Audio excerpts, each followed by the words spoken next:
السلام علیکم ورحمۃ اللہ وبرکاتہ۔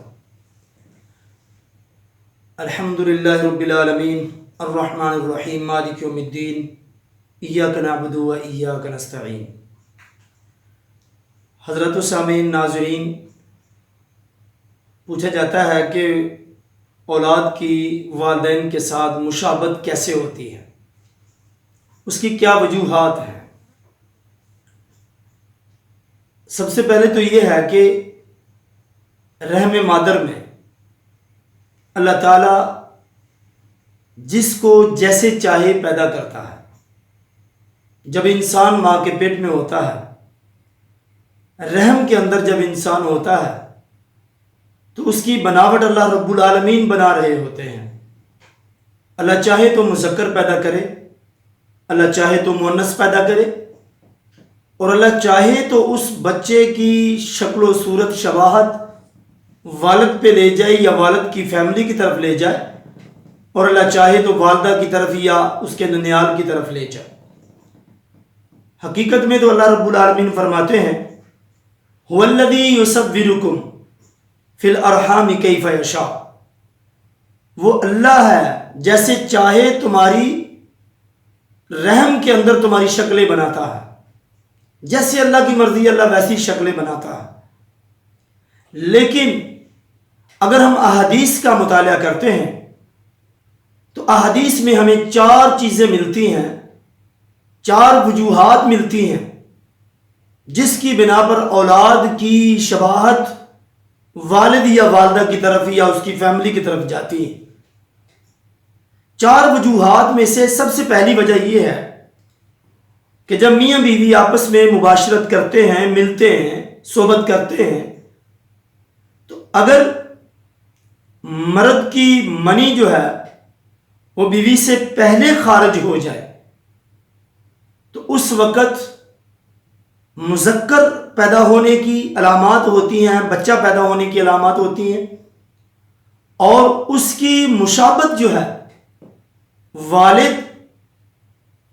یا اسی طرح سے چچاؤں اور پھوپھیوں کی طرف چلی جاتی ہے۔ اور دوسری وجہ، اگر عورت کی منی مرد سے پہلے خارج ہو جاتی ہے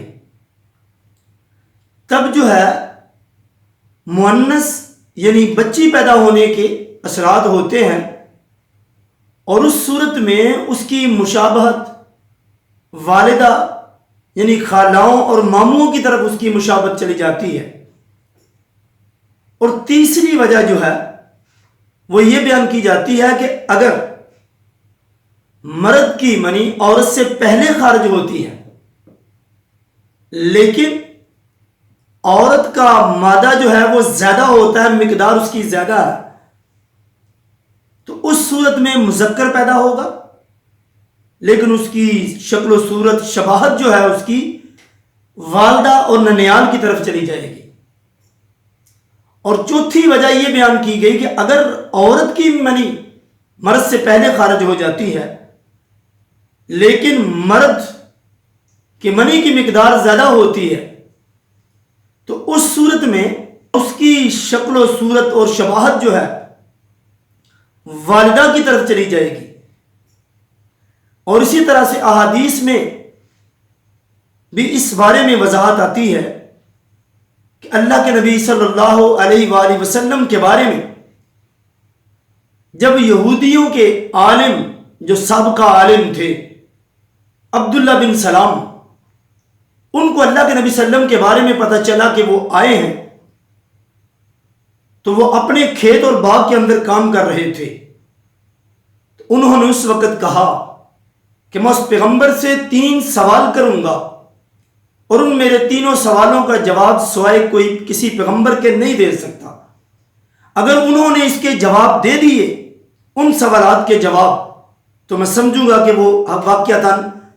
اللہ کے پیغمبر اور رسول ہیں۔ انہوں نے پہلا سوال یہ کیا کہ قیامت کی سب سے پہلی نشانی کیا ہے؟ دوسرا سوال یہ کیا کہ جنتیوں کی جو مہمان نوازی ہوگی وہ کس چیز سے کی جائے گی؟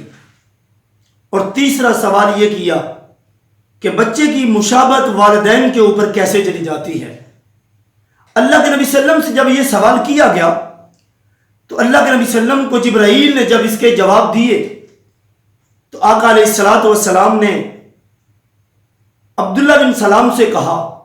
کہ جو تم نے سوال کیے اس کے جوابات مجھے جبرائیل نے دیے ہیں. تو عبداللہ بن سلام کہنے لگے جبرائیل تو وہ ہے جو ہمارا دشمن فرشتہ ہے. تو اللہ رب العالمین کی مقدس کتاب کے اندر جبرائیل کے بارے میں آیا من کان عدو للہ وملائکتہ ورسلہ، اور اسی طرح سے من کان عدو لجبریل فإنہ نزلہ علی قلبک، جبرائیل تمہارا دشمن نہیں ہے، جبرائیل وہی بات کہتا ہے، وہی پیغام لے کر آتا ہے جو اللہ تعالیٰ پیغام دیتے ہیں جبرائیل کو. بہرحال اللہ کے نبی صلی اللہ علیہ وسلم نے کہا کہ قیامت کی سب سے پہلی نشانی آگ ہوگی جو لوگوں کو مشرق اور مغرب کی طرف جمع کر دے گی، اور دوسری نشانی جنتیوں کی سب سے پہلی خاطر تواضع جو کی جائے گی وہ مچھلی کے جگر کے اکثر حصے کی جائے گی. اور تیسرا سوال جو تھا ان کا جو ہمارے موضوع کے متعلقہ ہے کہ بچے کی مشابہت والدین پہ کیسے جاتی ہے، تو اللہ کے نبی صلی اللہ علیہ وسلم نے اس کی وضاحت کی کہ اگر مرد اور عورت جب آپس میں ملاپ کرتے ہیں، مباشرت کرتے ہیں، تو عورت کی منی جو ہے وہ پتلی ہوتی ہے اور سفید رنگ کی ہوتی ہے، اور جب وہ مرد کی منی پہ غالب آتی ہے تو پھر بچے کی مشابہت والدہ کی طرف چلی جاتی ہے. اور اسی طرح سے مذکر یعنی مرد کی جو منی ہوتی ہے وہ گاڑھی ہوتی ہے اور زرد رنگ کی ہوتی ہے. جب وہ عورت کی منی پہ غالب آتی ہے تو اس وقت مذکر یعنی بچہ پیدا ہوتا ہے. تو عبداللہ سلام نے جب اللہ کے نبی صلی اللہ علیہ وسلم کے یہ جوابات سنے تو اسی وقت کلمہ پڑھ کر وہ مسلمان ہو گئے.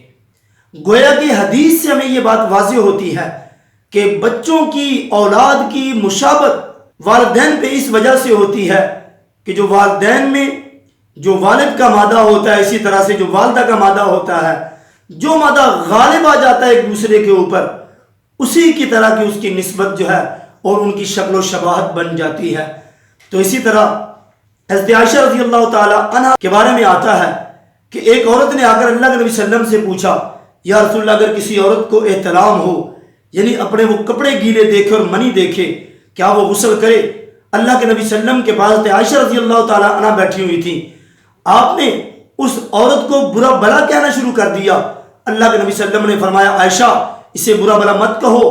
یہ وہی سوال پوچھ رہی ہے، اسی منی اور اسی مادے کے ذریعے سے بچوں کی مشابہت جو ہے ان کے والدین پہ چلی جاتی ہے. تو یہ قرآن کے اندر اور اسی طرح سے احادیث کے اندر یہ چار وضاحت کی گئی تھیں، چار طرح کی وجوہات بیان کی گئی تھیں جس کی بنا پر ہم اندازہ لگا سکتے ہیں، ہمیں بھی یہ پتہ چلتا ہے کہ ہمارے بچوں کی والدین کے اوپر، ننیال کے اوپر، دادے کے اوپر، چاچا اور ماموں کے اوپر، یہ اسی طرح سے خالہ اور اسی طرح سے فیملی کے جو دوسرے ممبران ہوتے ہیں ان کے ساتھ ان کی مشابہت کیسے ہوتی ہے. اللہ تعالیٰ سے دعا ہے اللہ تعالیٰ ہمیں صحیح معنوں میں قرآن و سنت کو پڑھنے کی توفیق عنایت فرمائے. وآخر دعوانا الحمد للہ رب العالمین وما توفیق